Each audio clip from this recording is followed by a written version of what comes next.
Okay, so I was testing some animations to try to figure out the dialogue in the intro and trying to find a certain timing. Um, so I was using the debug menu to see how long each animation is of the dialogue. So there are two main animations here, and then the dialogue part itself, which I haven't figured out yet. But I came across something interesting that I thought would be a time save. It should be around 10 seconds faster to do what I'm about to show you compared to the normal way.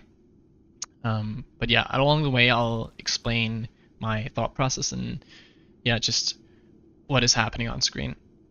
So yeah, let's start with the debug overlay I have.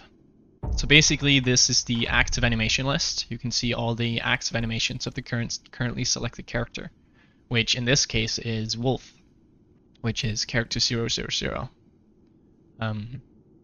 Yeah, so he has some idle animations. I'm not entirely sure what each one of them is, but for this case it shouldn't really matter. You can see how long it's been active and how long in frames each animation is. We can speed up each animation to make it either faster or slower, which we'll be using to get a better look at what's going on under the hood of the game. So yeah, let me just show you both animations first. So of course there's the kneel down animation. So when we talk to Kuro, we have to enter this animation before we can actually start the dialogue. The dialogue starts on the frame after we kneel down and the animation is finished. So yeah, let me just slow it down a little bit to 0.2 speed. Enter the dialogue, and you can see if I just pause quickly, you can see this animation is the kneel down animation, and it's 50 frames long. If we frame advance here, which of course it's not really frame advance because we don't have the play speed set to standard, but yeah, it's fine for our purposes. You'll see that the dialogue starts on the frame after the animation is finished. There you go. If we cancel out of this, actually let me set the speed down again so I can catch the other animation. There's the stand-up animation, of course. So if you cancel the dialogue here, you'll see the stand-up animation is 30 frames long. Yeah, so let me just show that is what it is.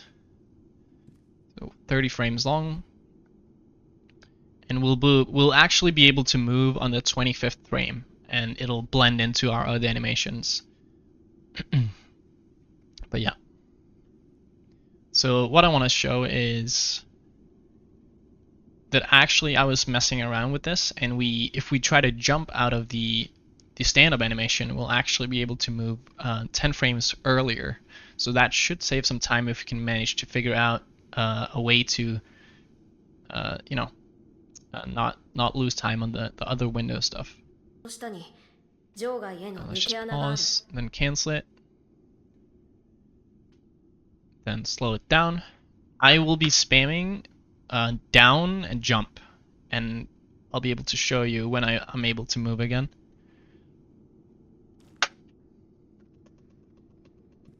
On the 15th frame, the jump started again, so that just means, again, we can move. And now let me show what happens if I don't press jump. Okay, so I've canceled the animation, and then holding down S, and on the 25th, either 25th or 24th frame, we can start moving again. So yeah, if we can find a way to mitigate, well, to not lose time on all the other window stuff with the jump, we are able to save 0.16 seconds.